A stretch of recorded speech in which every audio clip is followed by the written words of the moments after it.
చెప్పాలని చెప్పి నేను కోరుతూ, ఈ నేపథ్యంలో అనుమతి నిరాకరించడానికి ఒక 6 అంశాలు తీసుకొచ్చారు. అవి నిజమైన కారణాలుగా భావించుకోవట్లేదు.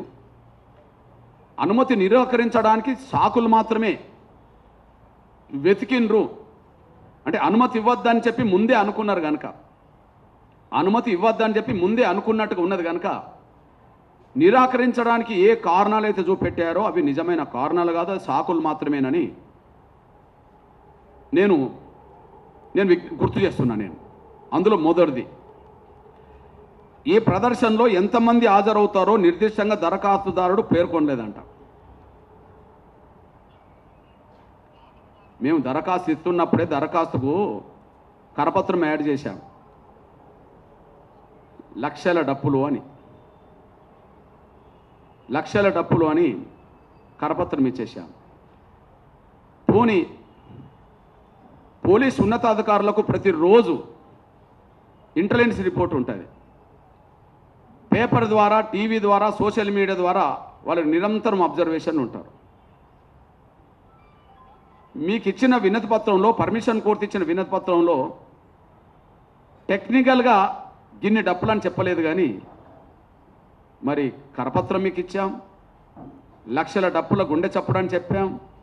అది పేపర్లకు, టీవీలకు ప్రతిరోజు వస్తూనే ఉన్నది.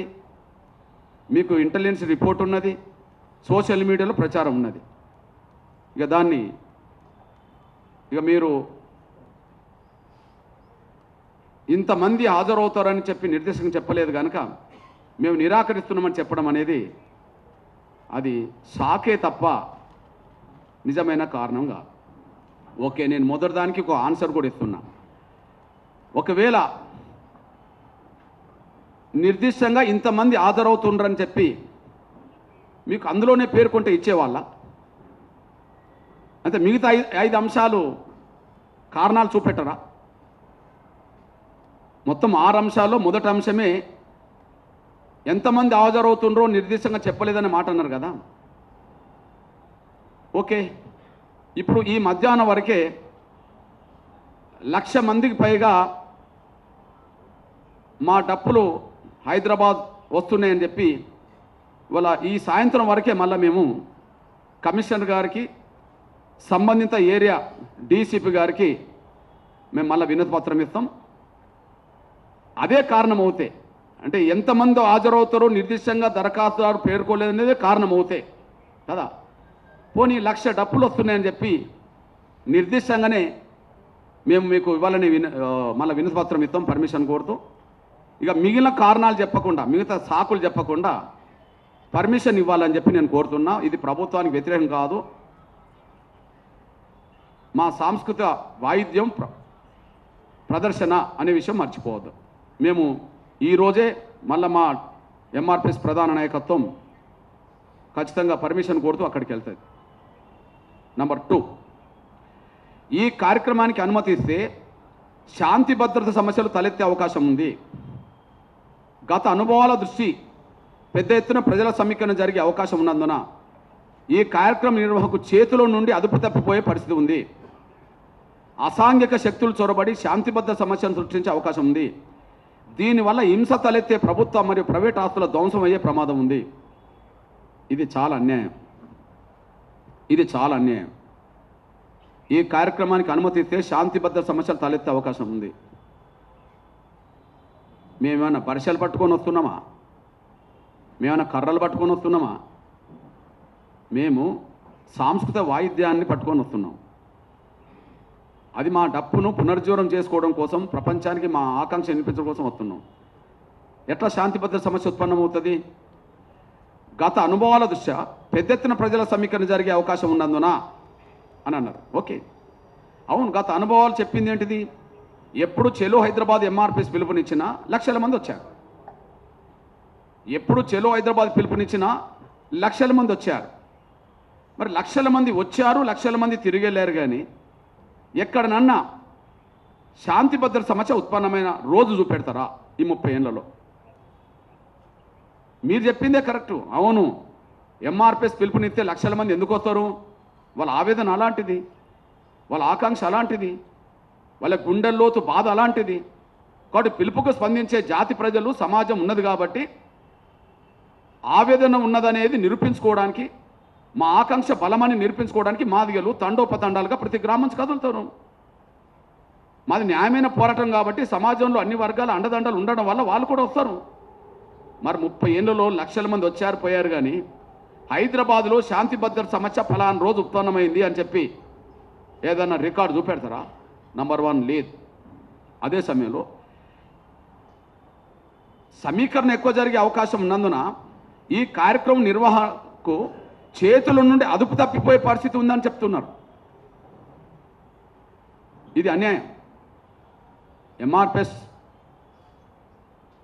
ఒక పిలుపునిస్తే ఆ పిలుపుకు లక్షల మంది వస్తారు. ఆ వచ్చి తిరిగి పొమ్మంటే లక్షల మంది తిరిగిపోయారు. పిలుపుకు లక్షల మంది వచ్చారు, లక్షల మంది తిరిగిపోయారు. ఇక మా చేతుల నుండి అదుపు తప్పే పరిస్థితి ఎక్కడొచ్చింది? అసలు ఎలా ఊహిస్తున్నారు మీరు? లక్షల మంది వచ్చారు, లక్షల మంది మళ్ళీ తిరిగి వెళ్ళమంటే వెళ్ళారు కదా. మా చేతుల నుంచి అదుపు తప్పిన పరిస్థితి ఈ రాష్ట్రంలో ఎప్పుడన్నా వచ్చిందా?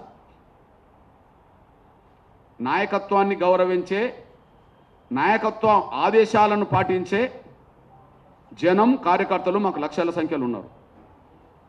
కాబట్టి మేమెప్పుడు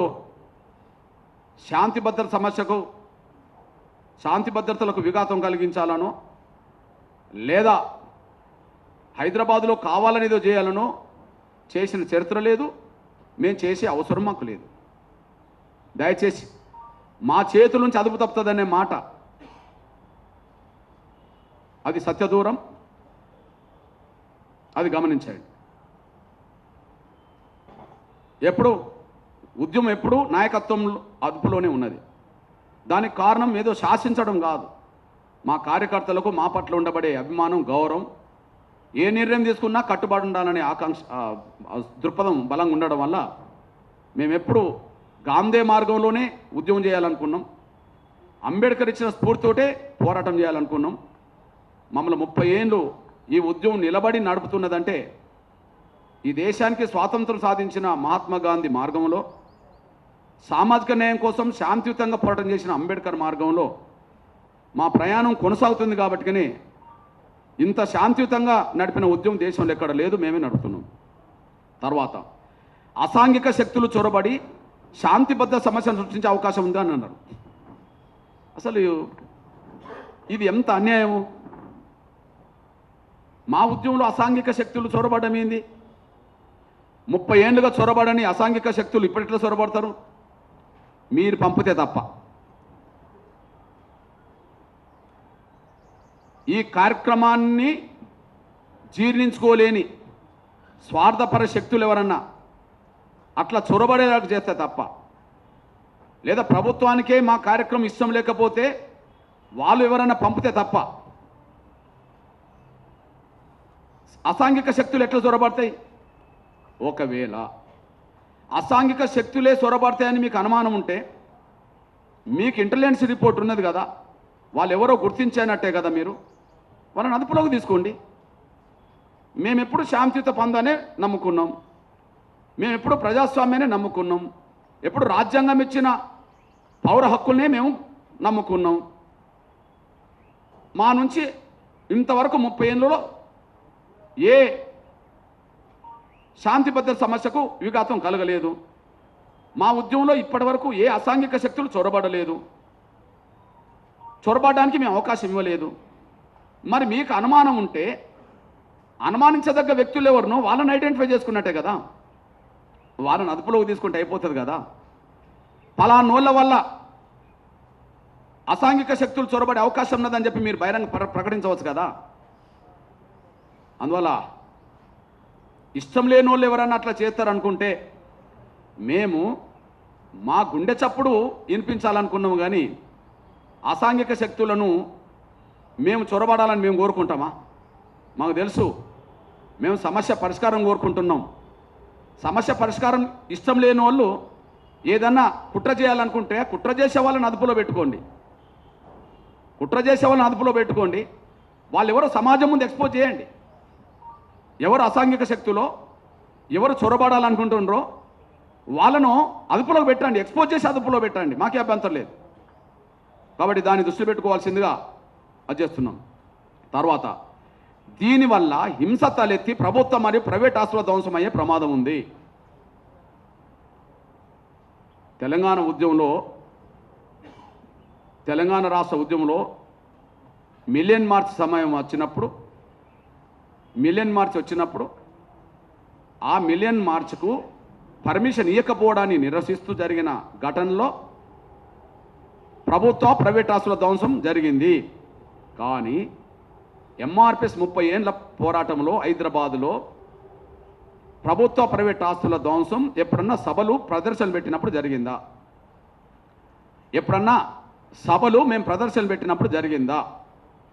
96 మొదలుకొని మొన్న 2023 వరకు లక్షల మంది పిలుపుకి స్పందించి వచ్చారు, లక్షల మంది తిరిగి వెళ్ళారు.